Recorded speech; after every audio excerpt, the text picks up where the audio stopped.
जैसे राम हमारे पास देखोगे तो ये गाड़ियों की जो बैक की जाती है, यानी कि फोर व्हीलर जो बैक की जाती है, उसमें इस तरह के हॉर्न लगाए रहते हैं जो कि आप सुन सकते हो। इससे आवाज़ कैसे आती है, मैं थोड़ा सा आपको प्ले करके और सुना देता हूँ, फिर आप समझ लेना कि इससे आवाज़ कैसे आती है। जैसे आपने सुना कि जैसे ही बैक गियर डाली जाती है तो आप पीछे से एक आवाज़ जो सुनते हो ना गाड़ियों की, टोटो टोटो सी, इसी से आती है। और ये 12 वोल्ट से ऑपरेट होने वाली है। किसी ने हमारे पास ऐसे बहुत सारी आई हुई थी बनने के लिए, तो हमने तो बहुत सारे बना दिया हुआ है, लेकिन एक को मैंने आपको बताने के लिए छोड़ दिया ताकि आपको भी इस चीज़ की जानकारी होनी चाहिए। अगर आपके पास भी इस तरह की प्रॉब्लम आती है तो उसको आसानी से फाइंड कर सकते हो। सबसे पहले ये चीज़ समझो कि जब ये ख़राब होती है ना, तो यहाँ पे ये वाली जो कैपेसिटर लगी रहती है, ये वाली कैपेसिटर आपकी भड़क जाती है। जैसे 16 में 100 लगाए रहते हैं, ये वाली कैपेसिटर 16 में 100 लगाए गए हैं, ये भड़क जाती है और ये डैशबोर्ड ख़राब हो जाती है। अक्सर आपको ये देखने को मिलती है। इसमें भी ये भड़क गई थी, तो हमने कैपेसिटर को तो रिप्लेस कर लिया हुआ है। ऐसे देख सकते हो अंदर के साइड से यहाँ भी आपकी कैपेसिटर के कुछ कण वगैरह बिखरे हुए दिख जाएंगे आपको।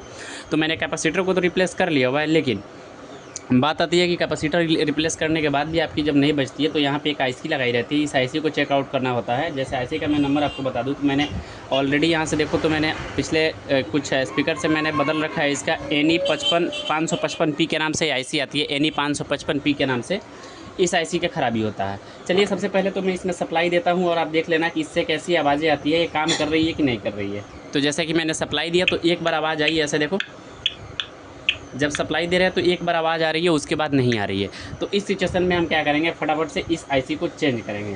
तो आईसी को चेंज करते टाइम आपको किन बातों का ध्यान रखना होता है, सबसे पहले तो मैं आईसी को चेंज कर लूँ, उसके बाद आपको बताता हूँ।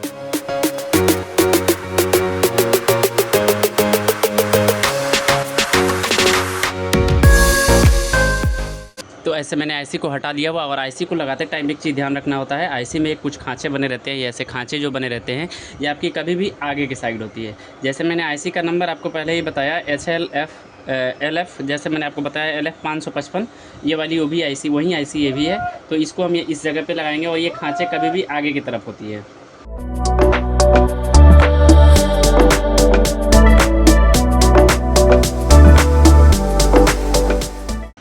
चलिए आईसी तो मैंने लगा लिया हुआ है। आईसी लगाने के बाद में अभी इसको टेस्ट करते हैं कि क्या इसकी ऑडियो सही हुआ है कि अभी तक वैसे ही अटकी है। तो जैसे ही हमने सप्लाई दिया हमारी स्पीकर अब बज रही है, यानी कि इसमें ज़्यादातर प्रॉब्लम आपका ये कैपेसिटर और ये आईसी और ये डायोड की होती है। आप अपना खुद से भी बना सकते हो। तो छोटी सी जानकारी कैसी लगी ज़रूर बताना। फिलहाल आपको किसी भी तरह की और जानकारी चाहिए तो हमारे चैनल के साथ जुड़े रहना। इसी तरह की बहुत यूनिक जानकारियाँ मैं आपके लिए लाता रहता हूँ। मिलते हैं नई जानकारी के साथ, आपका भाई प्रिंस। जय श्री राम।